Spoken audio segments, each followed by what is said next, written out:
Welcome to another episode of Church After Hours. This is episode 11, and we have another great episode planned for you all. But like we always do around this time, we always do a recap on our most previous episode, which was episode 10 with our sis, Chef Nikki. Kurt, what did you think about both episodes with Chef Nikki?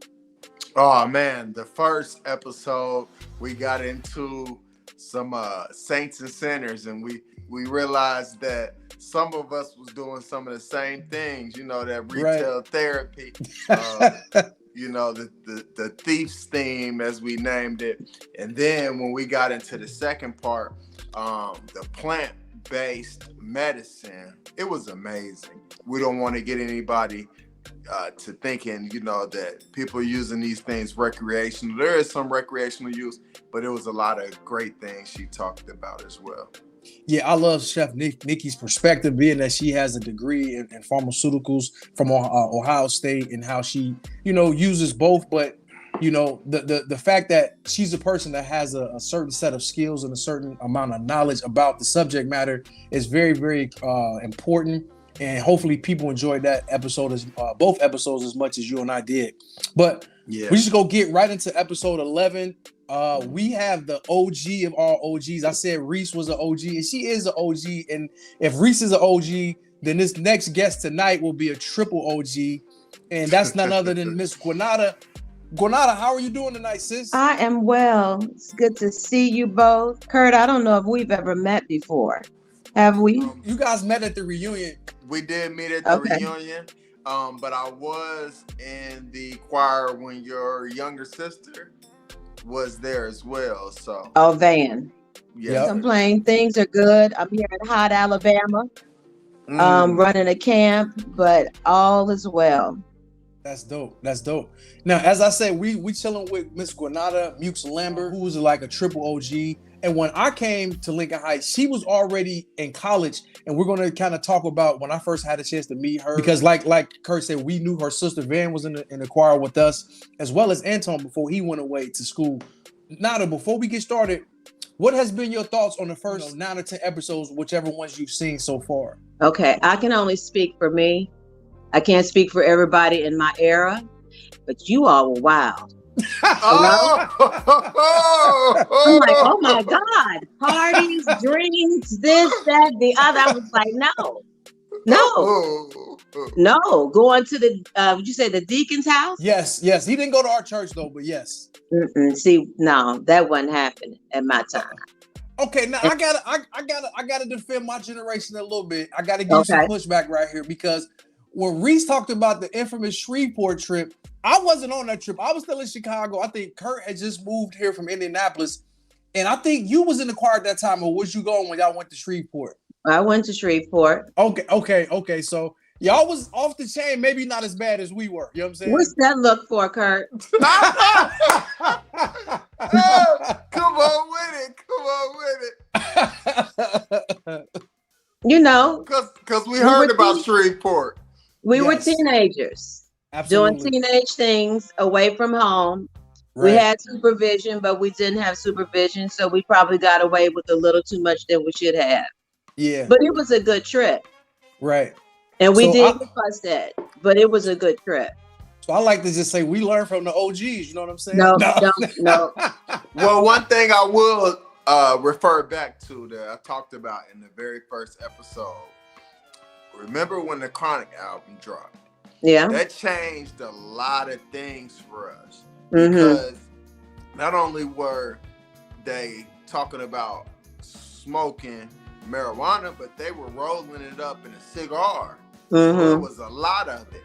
And then you had the Gin and Juice song too, with Snoop Dogg right after. So it was a lot of drinking and drug use that was being promoted to us in the music. We now know that we have been bamboozled, so we might have got a little wilder, as Nada alluded to.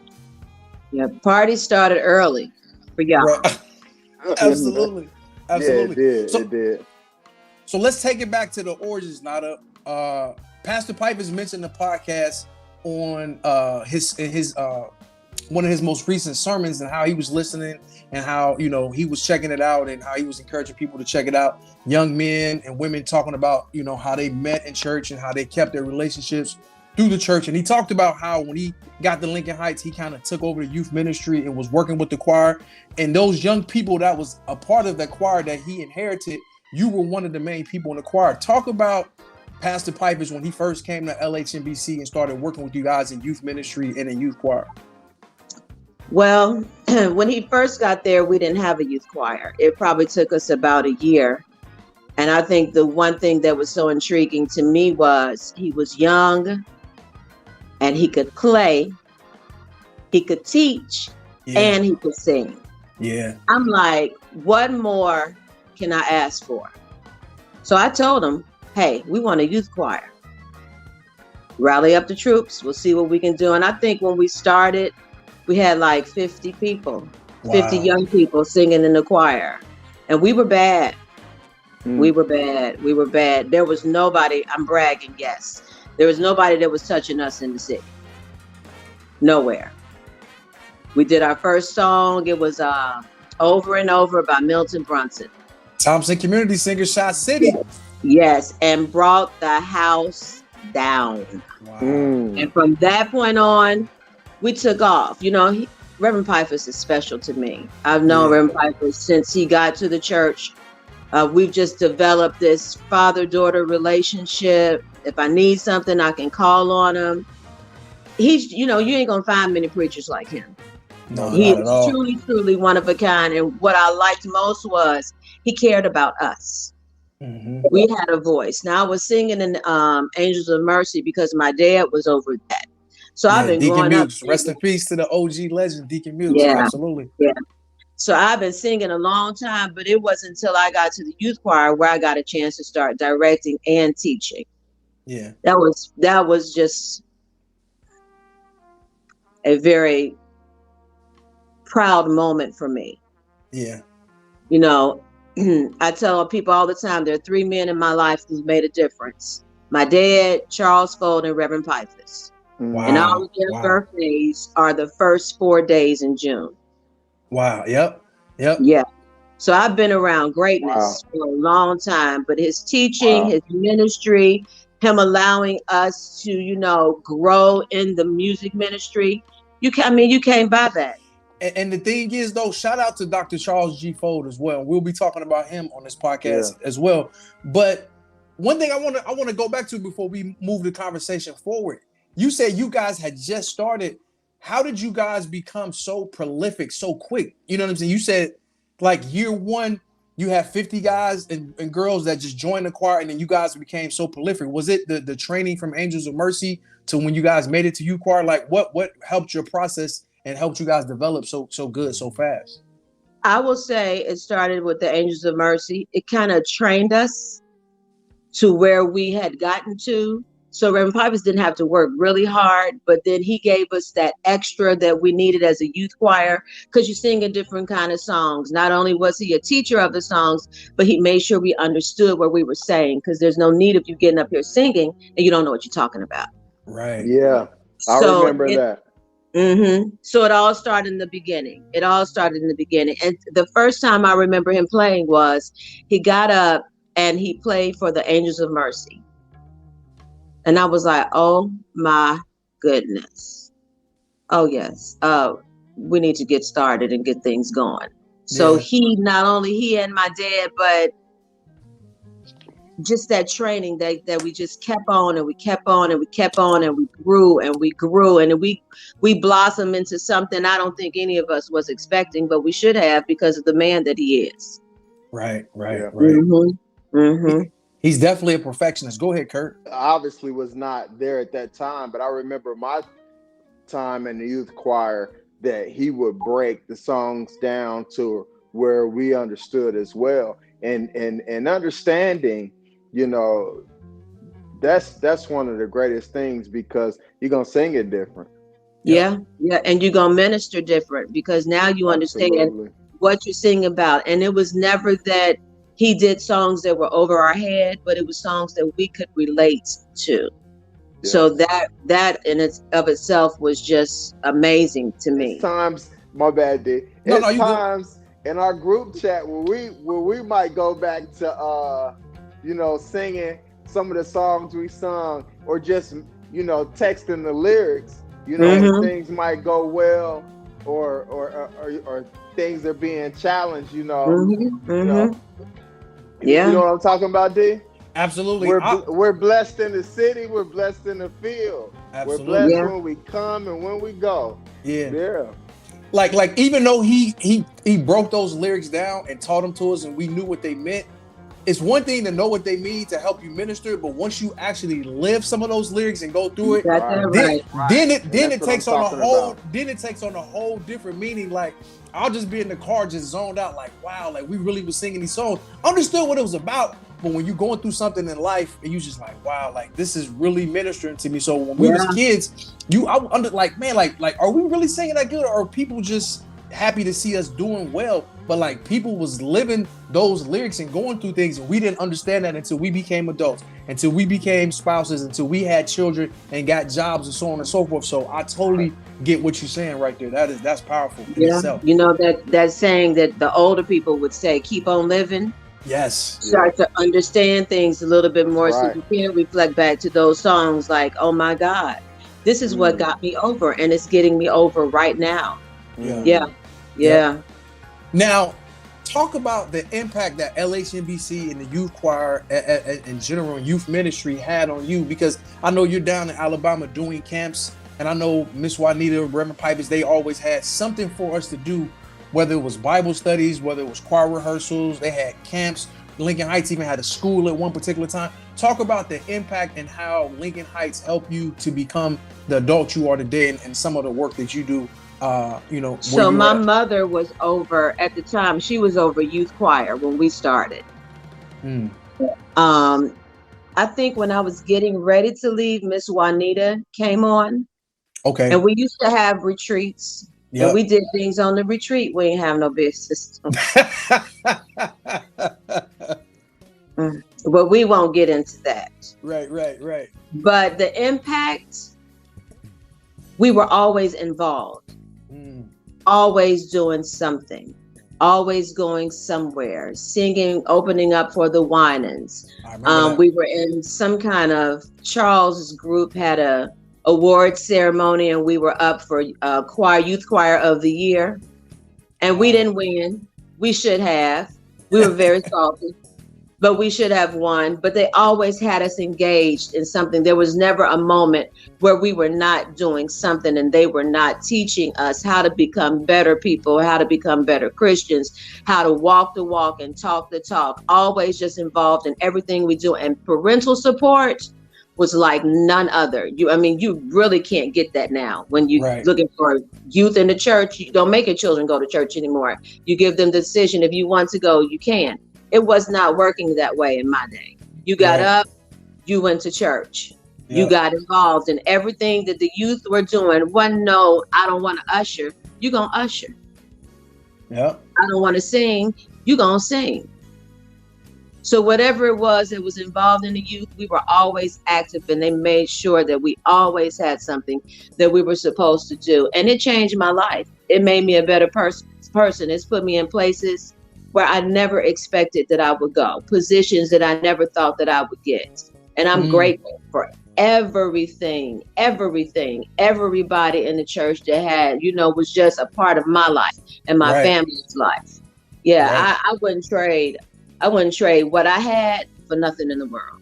Absolutely. I think it's J. Cole that has a line. He said, "I was a drug baby. My grandmama drugged me to church." You know what I'm saying? Like you didn't have no choice. You know what I'm saying? No. Like you getting up, you going to church, and you go do it with a smile on your face. You know what I'm saying? Like we was cut from that same cloth as well. But I'm gonna take a pause. No, go ahead. Let me say this real quick. I didn't know what I wanted to do when I graduated. I knew it had to be something with youth.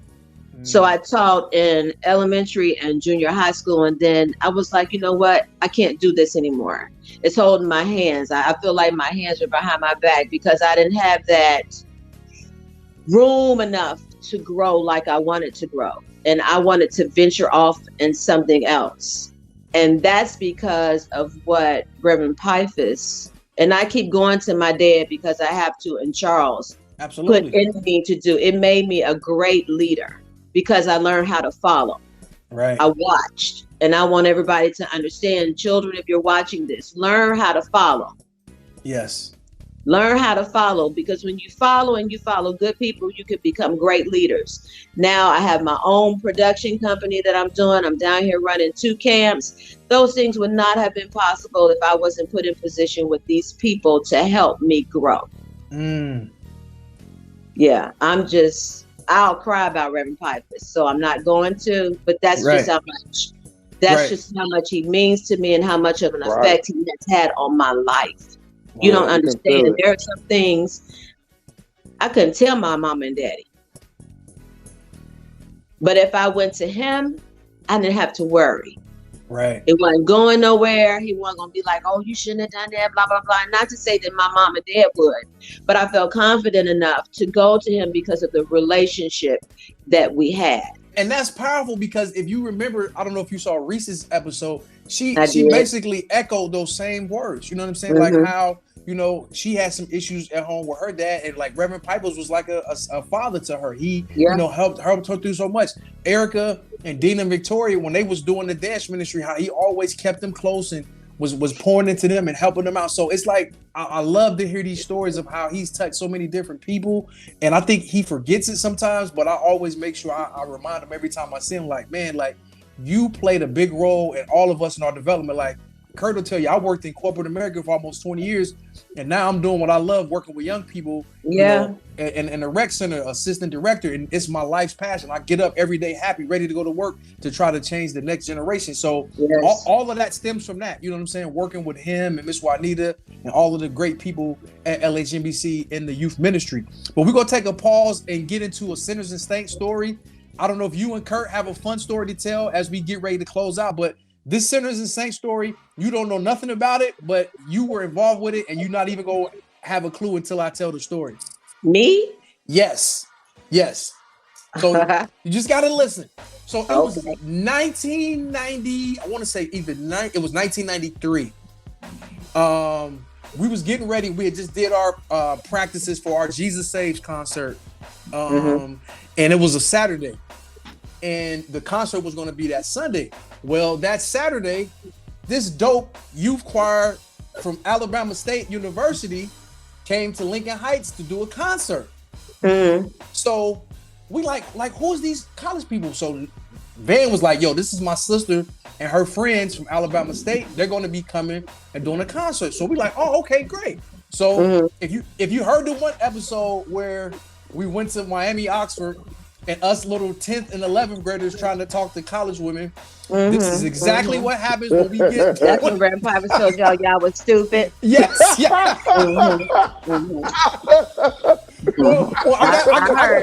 I gotta set the record straight though. He didn't call us stupid. Marco confirmed when he came on the last episode, you probably haven't seen yet, that he called Barry stupid. So, because Barry always said that he called him stupid. So Marco confirmed it. So it is what it is, because we know Marco wouldn't lie. Poor Barry, he's suffering from that too. He won't let it go. Exactly. He will not let it go. So, man, all these beautiful young sisters in college from Alabama State is at our church, and they're singing and they're ministering. And one, they're encouraging us because we're about to have our concert the next day. So we encouraged by them. We enjoying their singing. We're enjoying how they're ministering to us. So after the concert, you know, of course, us being little managed boys like we did at that time, we try to talk to these college girls. And we have never been let down so nice before. They just looked at us and started laughing like, young guys, like, we have brothers your age. We would never talk to you guys. How old are y'all? We was like 16. It's like, y'all got to go get ready for y'all concert tomorrow. Like, we not even mess with y'all. So it's just always funny because we was always doing something we didn't have no business doing. But I remember that concert, and I remember how well you guys ministered. Talk about that time you guys came to the church. It was really a great concert. I think we were on tour. Okay. I want to say that we were on tour. We were just visiting churches, and I really wanted the group to come to Lincoln Heights. It was just a great time. It was a great time. I'm glad that. Well, you all, did you see it? Were you there? Oh yeah, we watched the whole thing. That's why we was so enamored with all the beautiful sisters that was in the choir. Yeah, we saw the whole thing. Yeah, we were a good choir too. Yes, y'all was really good. We were a great choir. You know what? We were called the Voices of Praise. We were called the Voices of Praise. I remember that now. And I think Stephen Daniels was over us. We probably sung every John P. Key song that you can possibly think of. Yes, y'all did. Yes, y'all did. Y'all sang like 3 that night. You were supposed to say, no, you did. No, y'all did.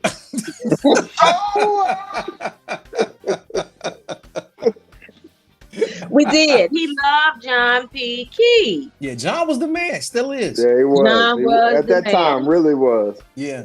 But singing, you know, I left the University of Cincinnati because I felt like I was lacking something as a Black girl. Wow. I needed something else because UC was not given to me. Wow. And I made the decision to go to Alabama State, not knowing anybody. And I ran into all these wonderful people there. And then this group that's been singing forever called the Voices of Praise, I joined them and they became a family to me. And I felt like now I'm getting back what I'm used to as far as the choir is concerned at Lincoln Heights Baptist Church, because you could not touch the choir at the church. Man, you couldn't. That's a fact. Yeah, the mass choir, just awesome. So I felt really good about joining this group, and then they could sing. Yeah. So that helped out a whole lot. So that experience coming to Cincinnati, you know what? I forgot all about that. Yeah, see, I knew I was gonna get you. You did. You did. That was a good experience. And I think after that, we may have gone to Detroit. Okay. Yeah, but we kept it moving. That was just that year that we toured a whole lot. Right. But they were a good group of friends. Some of us stay in contact still. But I don't know that they're still singing. Okay. They might be, but I'm not here anymore. So I don't know. A lot of things is going on here. But at that moment, it was nice. And I felt proud because we're going to my church. Right. This is my church. Right. It was I beautiful. want y'all to come and do your thing at my church, and to see the response that the congregation gave, all the love that was handed out. It was wonderful. It really was.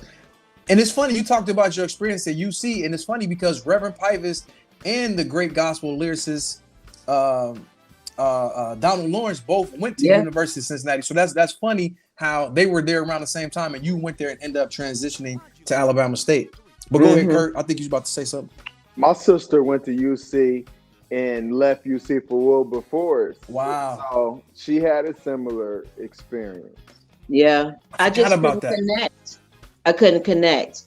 And I needed something else because I knew if I don't leave, I'm not going to finish school and I'm going to be stuck. And I did not want to be stuck. So I told my mama, I'm going south. Dope. That's dope. That's awesome. Especially being a young woman and making that decision. That was a strong decision. And it propelled you to where you are now. That's amazing. Yeah. Yep. Yeah. And speaking about where you are now, talk about a little bit more of, you alluded to it earlier in the conversation about what you're doing now and the great work that you're doing and the camps. I know my niece, Cameron, is one of your students for vocal coaching and different things that you do around the city of Cincinnati. So talk about all the great things that you're doing. So I'm going to start here while I'm in Montgomery. We have been doing a summer theater arts program camp since 1992. Wow. We have a camp called TAPS, Theater Artist Performance School for 6 to 12-year-olds, and a camp called 3T, Teaching Through Theater, which are 13 to 18-year-olds. And they come and learn the craft of performance through singing, through acting, through dance. We've had a stepping class. We've done mime, creative writing, technical, anything that you can think of that involves the arts. We do it. And they take classes all day, and then they have a performance at the end. One is in 2 weeks, another one is in a week. That's unheard of. Wow. People just don't do that. Any other camp that you would go to, you're at least a month in for one camp. We handle 2 in a month. Wow. Yeah, Dr. Tommy Stewart, she was the founder and the director of the camp. And she's another one of my mentors. I've learned a lot from her, and being under her, I went from just being a music teacher in the class to being head of the music. And now I'm the director of the camp. Wow. Yeah. And in Cincinnati, well, I Am Arts is just everywhere, but it's called I Am Arts. And that's where we cultivate the artistry of a student or a child through the arts, singing, acting, dancing. We do performances. I go out for workshops if you need workshops. Anything that's regarding the arts, we handle. And most times I come to you. You don't have to come to me. All you got to do is get the youth together. Right. And it's just not singled out for youth. It's for adults too. But my main priority is to reach the young people. The babies. Reach the babies. Because, you know, art is so much that you can do in it. Yes. Yeah. So much you can do in it. And it can change lives. It changes grades. It makes you think. You got to read because you got to read the script. You got to sit and be disciplined to learn the dances. So when you go back to school, parents use it as an incentive. Now, if you do well in school, you can go to camp this summer. And most times they do what they need to do. Right. So the arts, I mean, if it wasn't for the arts, I don't know what I'd be doing. Yeah. I don't know what I'd be doing, but I love what I do. I love making an impact. I love changing the lives. I love seeing that one day child that's nervous, and by the time you get to the performance, you don't even know who that child is. Wow.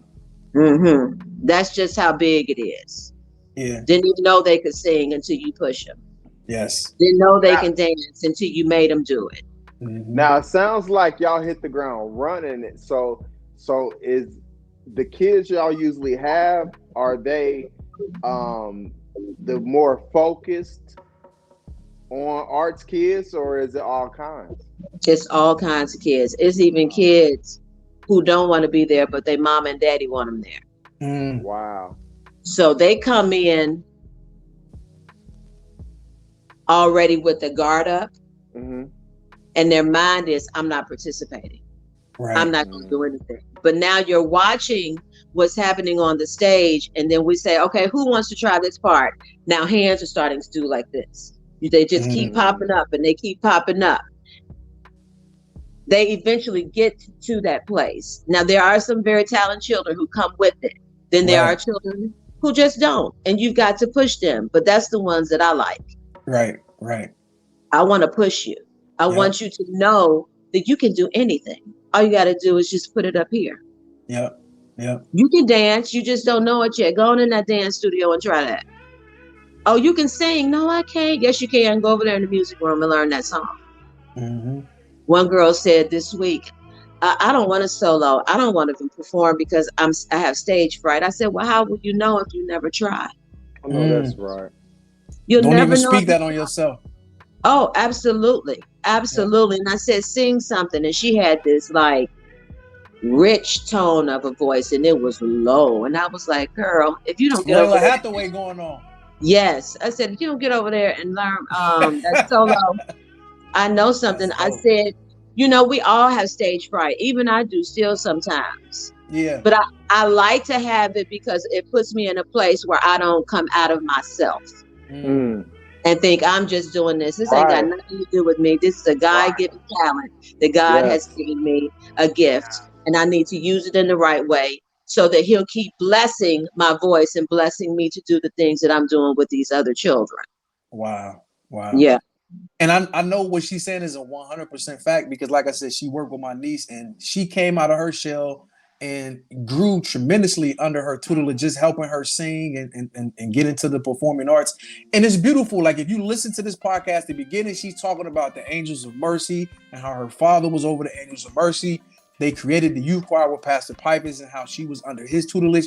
And now you see these wonderful things that she's doing now. So to me, it just goes to show you like all of that hard work that was done is now paying off. And not only her life, but in all of our lives in some way, shape, or form of how we're able to work with young people and give back and to be able to, you know, give them some of the things that her father, Reverend Pipers, Miss Juanita, her mom, and all these other great adults gave us as youth. Like, I think it's just beautiful, man. Pay it forward. And I want to say this, you know, we started this podcast and we hammered out this name, and it's Church After Hours. And this is such a fabulous representation of church. I know at the beginning you said you don't think we have met, but sitting listening to this, I felt like I know you very well. You seem like a spirit-filled woman, and I know when people are able to see this that it's going to be infectious. Absolutely. I need to say my funny. You didn't let me say my funny. Yes, that's what I'm about to say. Right. That's what I'm about to say. We've reached the end. Now it's time for our fun story before we close out tonight's episode. So, Ms. Nada, I'm gonna give the floor to you, and then Kurt, if you got one, you can come right behind her with a fun story. So, I don't know. It was a Sunday, and we had about 7 people to sing. And you remember the choir stand at the time? It went all the way around. You talking about Wayne Avenue or Bird Street? Wayne Avenue. Okay, yeah. Yes. We went all the way around. Yes. Okay, so the musicians were always on the right-hand side of the choir. Yep.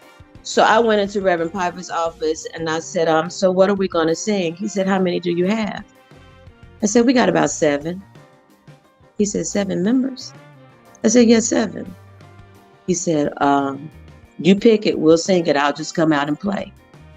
So he came out and he looked at me. He said, what you going to sing? I said, Available to You. Another Thompson Community Jam. One of my favorites. Yes, classic. He looked at us, turned back and looked at me. He said, okay. He started playing. With 7 people, you would have thought that it was 100 members in the choir. Wow. When we got finished, they were standing up. Now, here's the funny. Charles was so mad.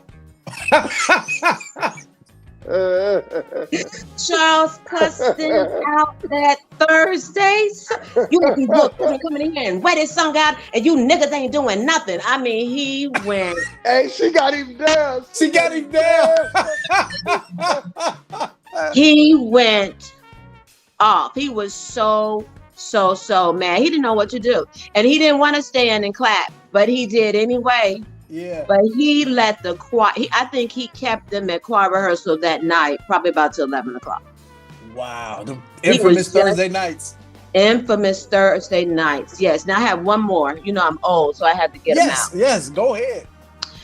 So we were getting ready for Available to You. And you know that part that goes, oh. Yes. All right. Yep. There it is. And you came in on the harmony. Okay. He finally sung. We got it. We kept saying, where he was hearing, he was hearing, where you like back in your throat. Mm-hmm. He kept saying, sing it again. And we kept doing it. They kept doing it. And then he said, I'm going to call everybody one by one. Nobody wanted one by one. Especially my brother Kurt back in the day, but go ahead. We all sung it again, and he told us, shut up. Just shut up. He said, just shut up. Just shut. I mean, he was so mad because we were not saying and we were giving him and he told the whole choir, just shut up, and he went one by one. I've never seen so many nervous people in my life. Who is this? Reverend Pipers. He told us to shut up. He was a stickler for stuff like that. If you remember the song Jesus Saves, when it's the dum dum dum dum dum, like he was like enunciation and proper diction. He was a stickler for all that. So she's 1,000% correct for real. That placement couldn't have been it had to be and everybody wasn't doing it. And he was like, shut up, everybody, just shut up, just shut up. And we were like, so one thing we've learned, Reverend Pipers will tell somebody to shut up. So it wasn't just you, Barry. It wasn't just you, Barry. You know what I'm saying? No, Barry, let it go, Barry. Let it go.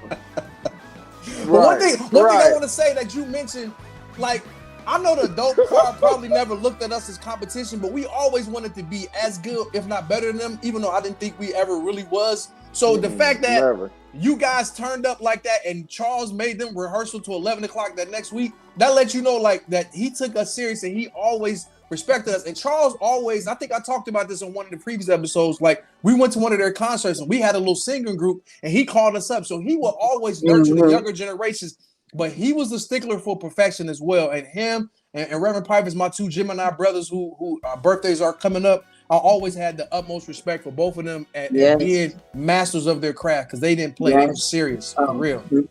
And I loved it. Absolutely. Absolutely. So, Kurt, you got a fun story before we get out of here for the night? Man, my fun story was listening to y'all. That was, I got everything I needed. That was amazing. That's what's up. All right, well, Nada, before we close, anything in closing you want to share with the Church After Hours podcast family? Again, we thank you and appreciate you for joining us. But anything tonight you want to share in closing? We are doing a reunion choir. Okay, just give me the dates and times so we can be there. We there. Hold on, don't interrupt her. Let her keep going, man. I need you all to spread the word. So I'll be getting more information to you, but Reverend Pipers is ready. Okay. So Candace, I'm gonna be calling you. It's gonna be in August 2023. That'll be let's go. Yes. In that 30 years? Wow. Will that be 20 years? It'll be 93 that'll be 30 years from 93. So really 30 years. Yeah. So August 2023. So I know you and my sister are the best planners, so y'all go do it up right. So just give us the date and time, and I'm gonna make sure I rally the troops, and everybody from our generation will be there representing for sure. You know who said we needed to do this, right? Who was that? Your dad. Yeah. he been pushing forever. He been pushing. He was always one of our biggest supporters. So it's time. Let's go. I'm there. It is. It's time. Yeah, I'm excited. Oh! Yes. Amazing.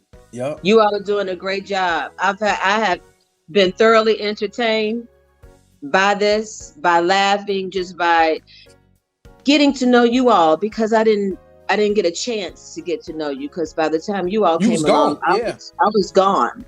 Yep. But just to hear the stories and hear everybody say the same thing about Reverend Pipers, that speaks volumes. Yep. That speaks volumes of just the kind of man that he is. Yeah.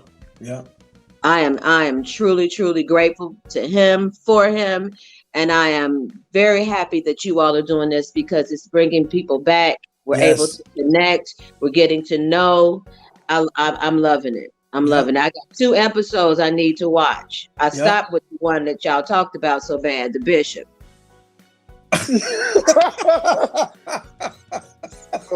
Y'all talked about the Bishop so bad. I wouldn't even call him a bishop, but that's a whole nother conversation. Even though you was gone, I always felt like I knew you just because of how cool I was with your sister Van. Even when he left, like, your sister always talked about her 2 older siblings, and Miss Mukes always talked about all you guys. So I always felt like I know you, even though I didn't really get to know you until you came back from Alabama State. So it's just been a pleasure, and I love you guys and your whole family so much. When we moved from Chicago, I remember your mom always looked out for us, always showed love, and Deacon Mukes was such a pillar of the community and always showed love. I remember him being out there with Operation Nehemiah and just giving back to that community. So you guys really, like my brother said when he came on, that whole Lincoln Heights family just embraced us, being that we was from Chicago. We was the new kids on the block, and I'll never forget that. And I always, show my love and gratitude to people like your family for being one of those ones that held us down, for sure. Yeah, my mom is special, so is my dad. I think that was their mission in life. Absolutely. Just to every family that came in, they embraced them. They did. Yep. And it was genuine, and they truly, truly cared about, caring for other people, especially the youth. So you all have been a blessing to all. Mm-hmm.